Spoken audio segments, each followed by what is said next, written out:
cœur des débats ce matin, l'entretien de cette digue qui avait laissé s'échapper plus de 100 000 mètres cubes d'eau polluée entre le 9 et le 10 avril 2020. Pourtant, pendant plusieurs années, des experts et des sociétés avaient souligné cette zone impossible à entretenir à cause de la végétation et qui avait été fragilisée par des terriers.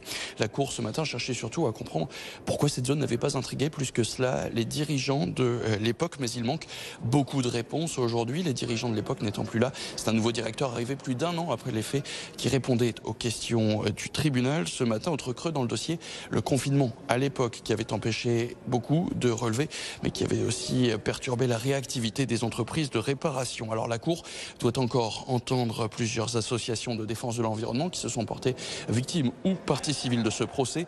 Eux vont notamment présenter les conclusions de plusieurs études sur l'impact de la faune, notamment la population piscicole de ces canaux, mais aussi sur les répercussions encore constatées en ce moment, notamment dans l'Escaut. Le procès va donc encore se poursuivre ce vendredi. Les peines peuvent aller jusqu'à 2 ans de prison et 75 000 € d'amende.